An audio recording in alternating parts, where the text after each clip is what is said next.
Hello दोस्तों, welcome back. आज हम लोग चैप्टर 6 स्टार्ट करने जा रहे हैं, the beginning of Indian civilisation. और आज का चैप्टर बहुत इंपॉर्टेंट और बहुत इंटरेस्टिंग होने वाला है, क्योंकि आज के चैप्टर में हम लोग डिस्कस करेंगे इंडिया की पहली सिविलाइजेशन के बारे में। वो सिविलाइजेशन जिसे खुद हम इंडियन भूल गए थे। इस सिविलाइजेशन को हम बहुत सारे नामों से जानते हैं आज के वक्त में, जिसमें हड़प्पन सिविलाइजेशन, कोई उसे इंडस वैली सिविलाइजेशन कहता है, कोई उसे इंडस सरस्वती सिविलाइजेशन के नाम से जानता है, और कोई उसे सिंधु सरस्वती सिविलाइजेशन भी कहता है। चलिए, चैप्टर को फॉर्मली स्टार्ट करने से पहले मैं इंट्रोड्यूस करना चाहूंगा एक छोटे से स्टोरी के फॉर्म में आप लोगों को इस सिविलाइजेशन से। कब ये सिविलाइजेशन शुरू हुई थी, कब अपने एक पीक पर पहुंची, कब डिक्लाइन किया, फिर कैसे हम इंडियंस अपनी खुद की सिविलाइजेशन के बारे में सब कुछ भूल गए थे, और फिर कैसे धीरे धीरे करके हम वापस से इस सिविलाइजेशन के बारे में बहुत सारे नॉलेज हमने गेन किया। So let's start.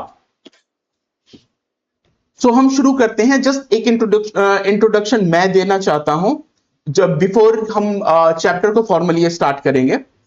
बात होती है हम, और ये वाला जो चैप्टर बहुत इंपॉर्टेंट है, क्योंकि जितना भी पास्ट में हमने नॉलेज गेन किया है, चाहे वो ज्योग्राफी का गेन किया हो, चाहे हिस्ट्री का नॉलेज गेन किया हो, डेट्स का नॉलेज गेन किया हो, वो सारा नॉलेज, आर्कियोलॉजी का वो सारा नॉलेज हम इस चैप्टर में यूज करेंगे और देखेंगे।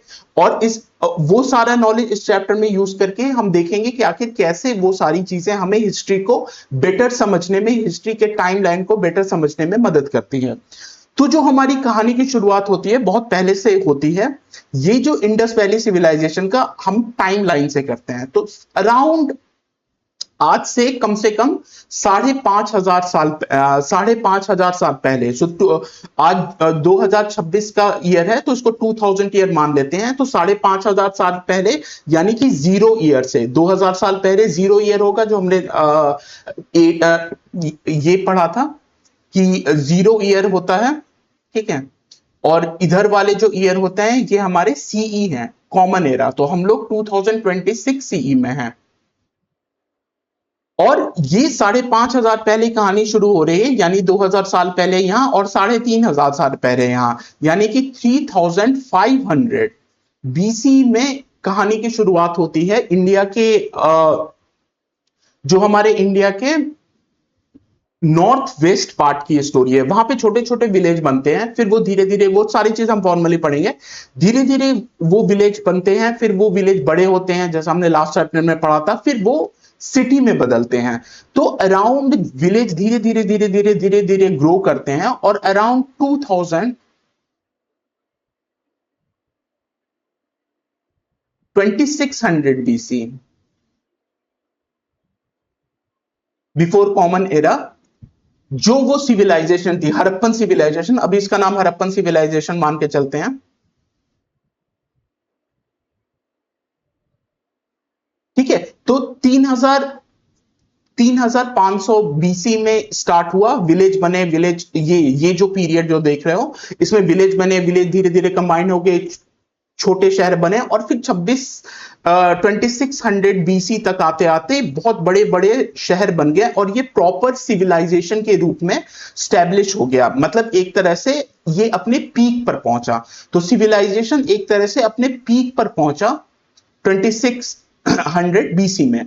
फिर ये सिविलाइजेशन अपने पीक पर चलता गया चलता गया चलता गया, और अराउंड 700 साल तक अपने पीक पर रहा, सब कुछ बहुत अच्छा चलता रहा। फिर 1900 बीसी के बाद से हम देखते हैं कि इस सिविलाइजेशन में धीरे धीरे डिक्लाइन आने लगा। मतलब शहर अब उतने बड़े नहीं रहे, वापस से टूटने लगे, और छोटे छोटे गांव में टूटने लगे।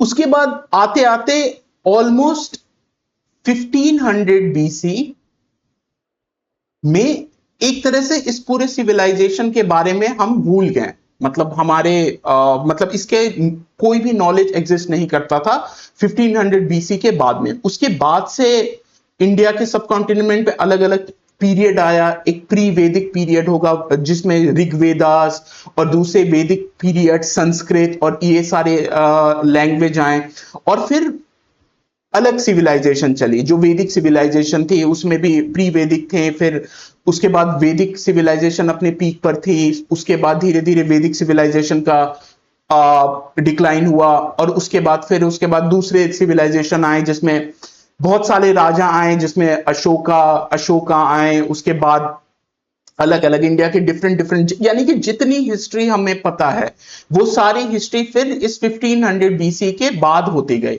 लेकिन जो ये हड़प्पन सिविलाइजेशन के बारे में, जो ये 700 साल तक जो अपने पीक पर रहा, उस सिविलाइजेशन के बारे में हमारे कोई भी टेक्स्ट बुक में कहीं भी कोई डायरेक्ट रेफरेंस एग्जिस्ट नहीं करता था। और चूंकि हम इंडियंस बेसिकली, ऑब्वियसली कोई भी इंडियंस, हम लोग हमें भी हिस्ट्री, जैसे कि तुम्हें और मुझे भी हिस्ट्री कैसे पता चल रही है, हम टेक्स्ट बुक में पढ़ते हैं तभी पता चलती है। तो वैदिक टाइम के बाद से ज्यादातर जो भी हिंदू टेक्स्ट हैं या वेदास के टेक्स्ट हैं या उपनिषद हैं या जो भी हमारे रिलीजियस टेक्स्ट हैं, ज्यादातर जो हिस्ट्री का सोर्स था वो रिलीजियस टेक्स्ट ही होता था।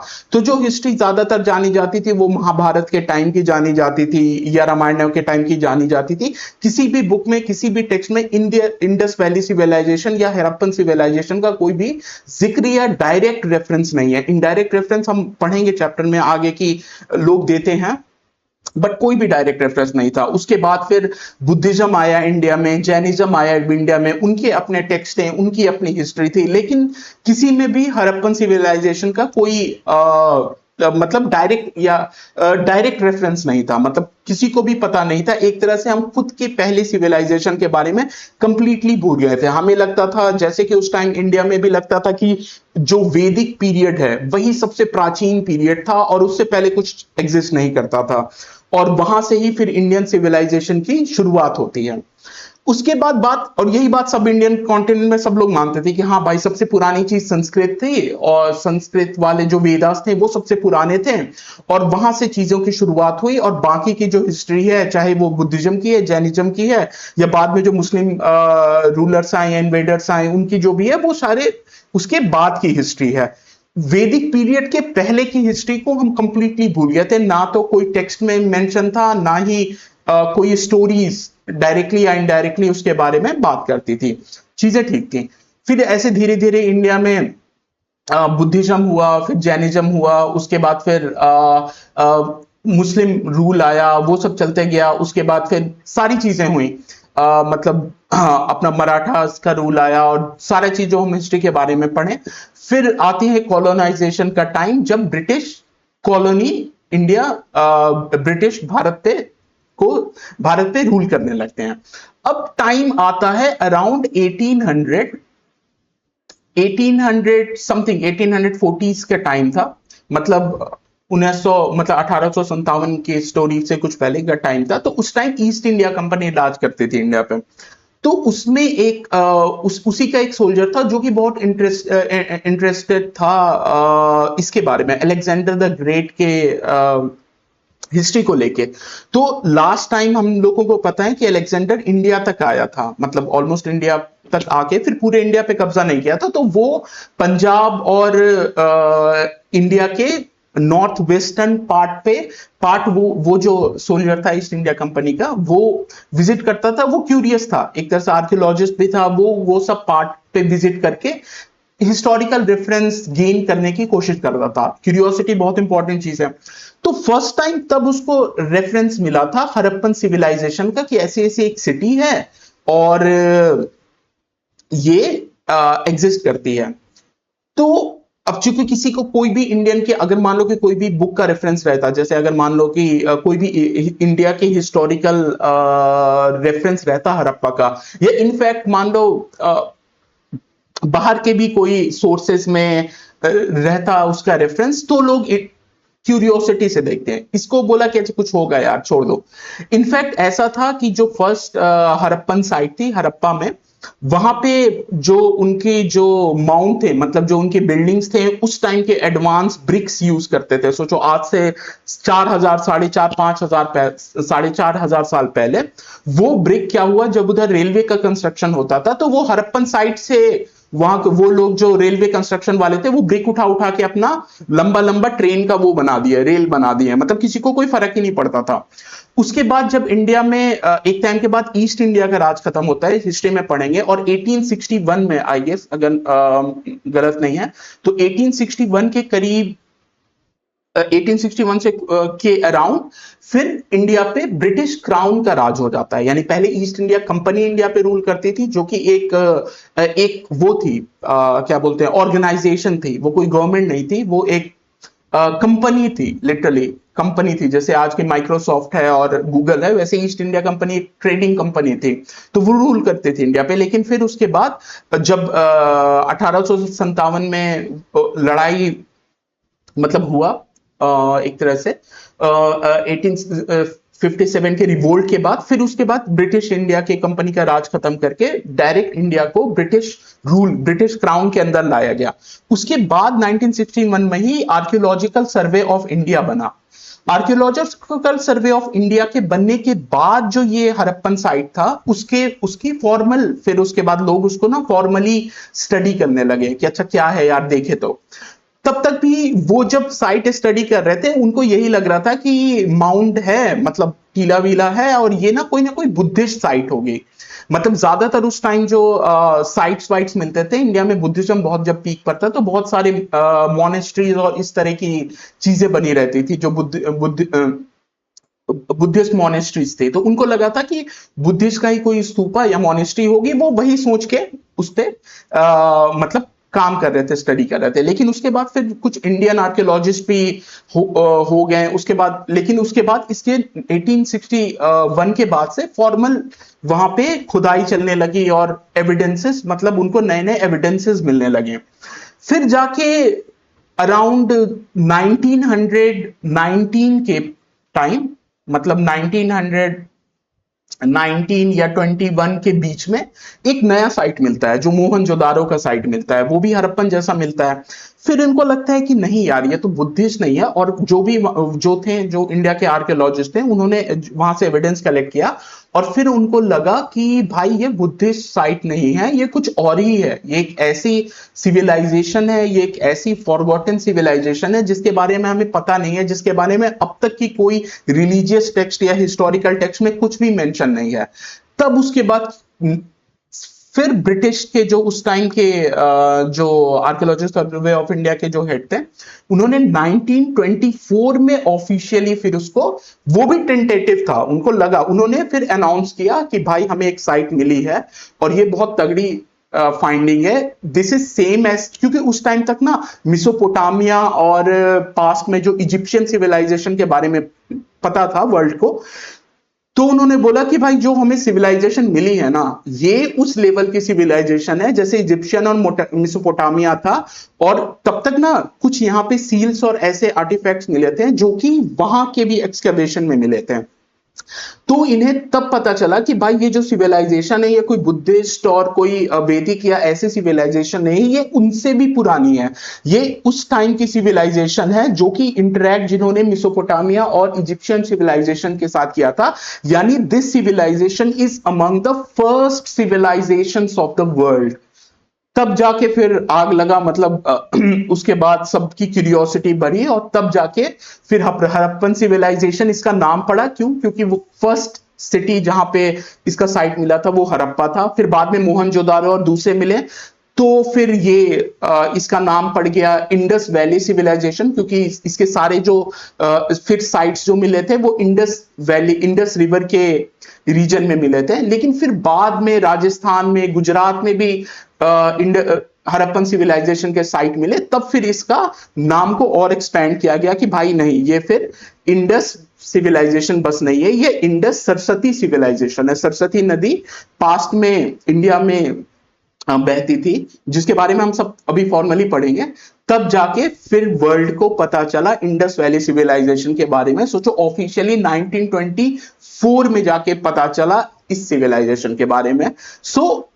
कितनी इंटरेस्टिंग सही स्टोरी थी ना, कि जो सिविलाइजेशन मतलब थी 3500 बीसी से शुरू हुई, पीक पे 2600 से 1900 बीसी तक थी। फिर 1500 आते थे, कंप्लीटली भूल गए। उसके बाद हमारी हिस्ट्री और उसमें कहीं इसका कोई जिक्र नहीं था। और फिर जब उसकी आर्कियोलॉजिकल चीजें फाइंड हुई, और ये सिविलाइजेशन इतनी मस्त और इतनी इंटरेस्टिंग इसलिए है क्योंकि इसकी सारी जो अंडरस्टैंडिंग है ना हमारी, वो सारी अंडरस्टैंडिंग हमारी आर्कियोलॉजिकल एविडेंस पे है। शहर खुद के दिख रहा है, उसके ड्रेन्स दिख रहे हैं, उसके स्ट्रक्चर दिख रहे हैं, उसके आर्टिफैक्ट दिख रहे हैं।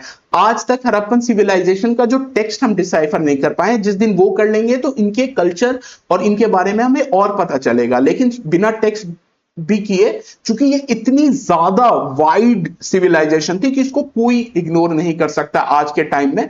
और बहुत इंटरेस्टिंग इसलिए है कि तुम जितना भी इंडिया में डिबेट देखोगे कि हम इंडिया के ओरिजिनल इनहेबिटेंट है, अब जब इस सिविलाइजेशन के बारे में पता है तो सब कुछ ना कुछ इस सिविलाइजेशन से लिंक अपना बनाने की कोशिश करते हैं, लेकिन डायरेक्ट लिंक किसी का नहीं बन के आता है, क्योंकि ये सिविलाइजेशन कंप्लीटली डिफरेंट है, इसकी लैंग्वेज ही डिफरेंट थी। अगर कोई भी बोलेगा कि हम इस सिविलाइजेशन, ऑब्वियसली इंडिया की सिविलाइजेशन थी, तो इसके बहुत सारे जो इसके कल्चरल पार्ट है हम देखेंगे हड़प्पन सिविलाइजेशन का, वो हम आज भी हम फॉलो करते हैं। बहुत सारे साइंस हम देखेंगे, बहुत सारा इनका कल्चर का पार्ट देखेंगे जो आज भी इंडिया में एग्जिस्ट करता है। तो इससे ऑब्वियसली इन्हीं के कंटिन्यूएशन है हम है, बट कोई भी वो नहीं कह सकता इस पर अपना मतलब कोई भी, चाहे पास्ट में चाहे वैदिक पीपल हो, चाहे जो भी पीपल हो, कोई भी इस पे अपना मोनोपोली वाला अधिकार नहीं जमा सकता है, क्योंकि ये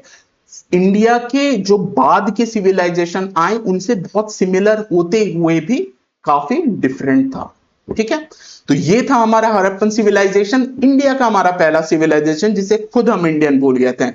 इसलिए बहुत इंपॉर्टेंट है इस बात के कि हिस्ट्री को हिस्ट्री की तरह पढ़ा जाए और हिस्ट्री को बहुत मतलब अनबायस्ड होके स्टडी किया जाए। मे भी हो सकता है इस टाइम पे कुछ लोगों को पता होगा हड़प्पन सिविलाइजेशन के बारे में, बट वो नहीं चाहते होंगे कि एसोसिएशन या इंपॉर्टेंस उसको नहीं समझते होंगे, या हो सकता है बाद की जो सिविलाइजेशन आई वो इतनी ज्यादा डिस्टेंस थी, उस टाइम इतना ज्यादा टेक्नोलॉजी एग्जिस्ट नहीं करता था आर्कियोलॉजिकल का या दूसरा, या इतना कोई इंटरेस्ट भी नहीं था पास्ट की हिस्ट्री के बारे में, सबको पता था उनकी हिस्ट्री के बारे में। सो ये सिविलाइजेशन ऑलमोस्ट भुला दी गई थी हमारे खुद के इंडियन सबकॉन्टिनेंट में। ठीक है, so this was the Harappan civilisation. मोटा मोटी टाइमलाइन का आइडिया हो गया। अब हम चैप्टर पढ़ेंगे तो उसको ज्यादा अच्छे से तुम लोग कॉम्प्रिहेंड कर पाओगे, समझ पाओगे। ठीक है, so now let's start with our chapter. ठीक है, the beginning of Indian civilisation, chapter 6, the most ancient civilisation of India. ये हमारे कह रहे हैं बीबी लाल जी। बीबी लाल जी हमारे ये हैं इंडियन आर्कियोलॉजिस्ट हैं और ऑथर हैं, तो ऑब्वियसली आर्कियोलॉजी ये मतलब सब बहुत क्वालिफाइड हैं इंडियन इंडस वैली सिविलाइजेशन के बारे में बोलने के लिए। तो देखते हैं कि वो क्या कहते हैं इसके बारे में। The most ancient civilisation of India, देखो तो यूज कर रहे हैं the most ancient civilisation of India, यानी Indus valley is the most ancient civilisation. कल को कोई और खुदाई में कोई और नई सिविलाइजेशन मिल जाए जो इससे भी पुरानी हो, वो अलग बात है, लेकिन आज के टाइम में सारा टेक्स्ट और सारा आर्कियोलॉजिकल एविडेंस के हिसाब से this is the oldest civilisation of India. The most India civilisation of India known variously as Harappan, चाहे उसको हड़प्पन के नाम से जानता है, इंडस और Indus Saraswati civilisation was indeed remarkable in very ways। ये literally remarkable civilization था। कैसे? It showed how well balanced community lived। क्योंकि जब हम पढ़ेंगे तो ये शो करता है कि एक वेल बैलेंस कम्युनिटी कैसे लिव करती है, मतलब वेल बैलेंस कम्युनिटी जहां एक दूसरे की मदद करके एक दूसरे के साथ रहा जाता है, कोई एक्सप्लॉयटेशन वाली बात नहीं रहती है। In which the differences between rich and poor are not glaring, मतलब वहां भी रिच और पुअर के बीच में डिफरेंस है, हम पढ़ेंगे, बट वो ग्लेयरिंग नहीं है। मतलब ऐसा नहीं है कि रिच एकदम ही बिल्डिंग में रह रहे हैं, पुअर एकदम ही खाने पीने का कुछ नहीं, एकदम झुग्गी झोपड़ी में रह रहे हैं, जो आज के टाइम तक हमें दिखता है। उस टाइम था रिच अमीर रह रहे हैं, बड़े घर होंगे, गरीब का छोटा घर होगा, बट मटेरियल दोनों घर का सेम होगा, दोनों के पास कुआं होगा, पीने का पानी, खाने का पानी, सेम रोड, सेम ड्रेनेज, रहने का जगह सब सेम रहेगा, बस उनका थोड़ा सा बड़ा होगा, इनका थोड़ा सा छोटा होगा। तो जो डिफरेंस था वो बहुत ग्लेयरिंग नहीं था, मतलब बहुत ज्यादा ऐसा नहीं था कि रिच बहुत रिच है, अल्ट्रा रिच है, और गरीब बहुत गरीब है, ऐसा नहीं था। रिच पुअर थे, बट डिफरेंस बहुत ज्यादा नहीं था, कम डिफरेंस था। ठीक है, difference between rich and poor are not clearing. In essence, the Harappan societal scenario was not of an exploitation but of a mutual accommodation. तो जब हम हरप्पन सिविलाइजेशन के बारे में पढ़ेंगे तो हमें पता चलेगा कि ये कोई एक्सप्लॉयटेशन वाला सिविलाइजेशन नहीं था. अब तुम जैसे कोई बोलेगा कि इजिप्शियन सिविलाइजेशन था तो उसमें हम बोल देंगे कि भाई एक्सप्लॉयटेशन वाला सिविलाइजेशन था. कुछ लोग थे जो पिरामिड बनवाते थे, वो अमीर थे, उनके ऐशो आराम थे, और कुछ लोग थे जो पिरामिड बेचारे बनाते थे, उनको मार पीट के बनवाया जाता था, खाना नहीं दिया जाता था, दिन भर काम करते थे. तो वो सोसाइटी एक्सप्लॉयटेशन की सोसाइटी थी. लेकिन जो हमारी इंडस वैली सोसाइटी थी वो म्यूचुअल एकोमोडेशन की सोसाइटी थी. ठीक है, मिलजुल के रहने वाली सोसाइटी थी. तो यही चीज आज भी हम इंडियंस के अंदर है और यही चीज हम इंडियंस को प्रमोट करना चाहिए क्योंकि यहीं से हमने शुरुआत की है. ठीक है, तो ये हमारे बीबी लाल जी कह गए हैं, इसलिए चैप्टर पूरा लाल लाल है, रेड. अब बिग क्वेश्चन क्या है? Let's start with the big question जो इस चैप्टर में we are going to discuss. What is civilisation? What is civilisation last chapter के नोट्स में मैंने लास्ट में थोड़ा सा डिस्कस किया था. आज इस वाले चैप्टर में हम फॉर्मली उसको डिस्कस करेंगे कि what do we mean by a civilisation. एक गांव सिविलाइजेशन है, एक शहर सिविलाइजेशन, क्या है सिविलाइजेशन? सिविलाइजेशन चल रहा है. ठीक है, What was the earliest civilization of Indian subcontinent? तो इंडियन सबकॉन्टिनेंट में जो हमारा लिटरल वाला अखंड भारत है, जो बस एक तरफ से पहाड़ से प्रोटेक्टेड है और दूसरी तरफ से सी से प्रोटेक्टेड है, जो ये लिटरल अखंड भारत है हमारा, जो इंडियन सबकॉन्टिनेंट है, इसकी सबसे अर्लीस्ट सिविलाइजेशन क्या है? What were its major achievement? अब कोई भी सिविलाइजेशन है तो उसको उसके अचीवमेंट से जाना जाता है कि क्या अकम्प्लिश किया, उनकी मेजर अचीवमेंट्स क्या थे. जैसे जो भी हो, इजिप्शियन सिविलाइजेशन को उनके पिरामिड से हम जज करते हैं ना कि भाई पिरामिड था, और कोई जैसे मान लो रोम वो अलेक्जेंडर के सिविलाइजेशन था, उनको हम ये कहते हैं कि दुनिया पे कब्जा कर लिया. उसी तरह से चंगेज खान की अपनी लेगेसी है, हम इंडियंस की अपनी लेगेसी है. ठीक है, तो वैसे ही, और ऑब्वियसली हरप्पन इंडियंस ही हैं, तो इनकी क्या अचीवमेंट थी जो इनको इतना स्पेशल बनाती है. ठीक है, तो अब बिग क्वेश्चन, आओ अब ये पेज देखते हैं. बहुत अच्छा फोटो है और इस फोटो से ही बहुत चीजें मस्त मस्त पता चलेंगे.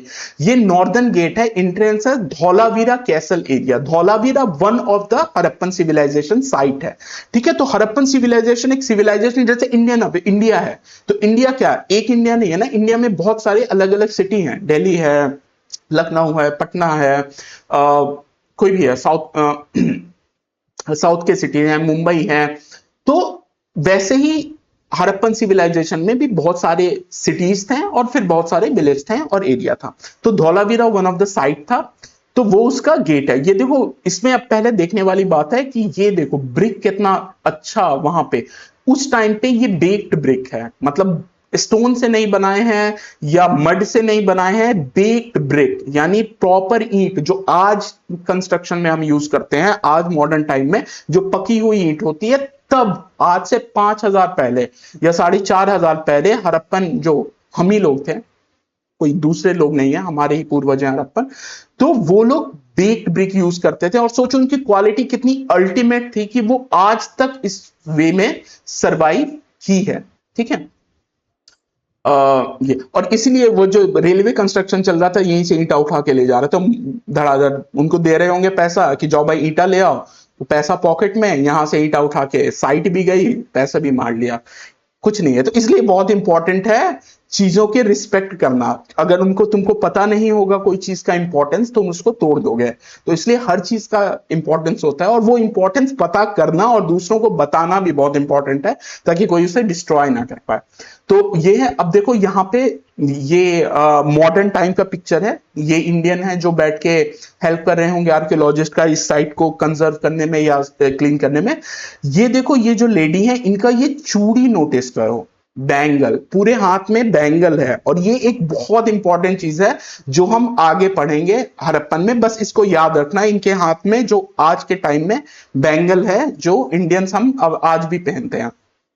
Before I continue the civilisation, what I want, चूंकि ये मस्त स्टोरी थी और ये मस्त वाली स्टोरी जनरली बुक में नहीं होती है, तो गूगल पे सर्च करोगे इंडियन सिविलाइजेशन, विकिपीडिया का पहला आर्टिकल आता है इंडस वैली सिविलाइजेशन. ये इंडस वैली सिविलाइजेशन में जाना, ये वाला सेक्शन पढ़ना, ऊपर ऊपर अभी बाद में पढ़ा दूंगा, ये वाला section discovery and history of civilisation, इसमें सब कुछ पता चल जाएगा। वो जो चार्ल्स मेसन वो बंदा था जो कि ये था ब्रिटिश ईस्ट इंडिया कंपनी का सोल्जर था, और ये कैसे इसको फर्स्ट 1929 में ही सोचो इसको मिला था, और ये अलेक्जेंडर द ग्रेट से इंस्पायर्ड था, उसके थ्रू जा रहा होता था। फिर इसने चीजें बताई कि भाई मुझे ऐसा ऐसा कुछ मिला है हड़प्पा में, फिर लोग उसको इग्नोर कर लिए हैं। फिर यहाँ पे ये देखो, फिर धीरे धीरे आगे बढ़ा 1948-49 में जो रेलवे लाइंस बिछ रही थी, उस रेलवे लाइन में 1600 सोचो 1600 किलोमीटर की रेलवे लाइन बिछा दी इन्होंने मुल्तान लाहौर में, यही हड़प्पन ब्रिक यूज करके। सोचो कितना डिस्ट्रक्शन किया होगा, 1600 किलोमीटर की रेलवे लाइन बनाने में कितना ब्रेक होगा, चलो वो छोड़ो। फिर यही 1861 में जाके फिर क्राउन रूल करने लगा, फिर आर्कियोलॉजिकल सर्वे बना, फिर अलेक्जेंडर कनिंगम बने थे उसके फर्स्ट डायरेक्टर जनरल। फिर इनको वही लगा कि जुआंगजैंग के बारे में पढ़े थे ना पिछले इसमें, कि वो जो चाइनीज ट्रेवलर आए थे, तो उनका वो सब पढ़ रखा होगा इन्होंने, तो उनको लगा कि भाई ये चाइनीज ट्रेवलर थे, इन्होंने बुद्धिस्ट के बारे में, लॉस्ट बुद्धिस्ट सिटी के बारे में किया, तो ये पक्का लॉस्ट बुद्धिस्ट सिटी होगी, यही अजम्पशन से, मतलब एक तरह से यही अजम्पशन से वो वहां पे खुदाई कर रहे थे। लेकिन फिर धीरे धीरे बात आगे बढ़ती है, फिर लॉर्ड कर्जन बनते हैं, फिर एंशियंट मॉन्यूमेंट प्रिजर्वेशन एक्ट आता है, फिर इंडिया के हमारे हीरानंद शास्त्री जी थे वो फिर काम करते हैं, फिर दयाराम डीआर साहनी जी थे ये फिर काम करते हैं।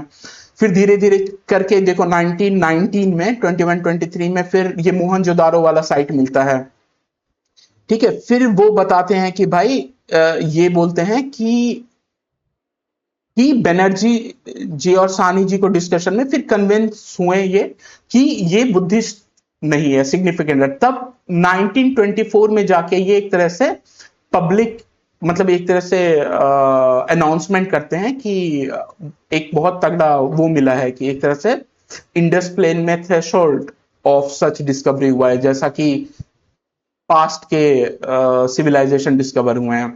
उसके बाद फिर कैसे कैसे 1924 में फिर चीजें बढ़ी, फिर 1947 में क्या हुआ, आजादी हो गया।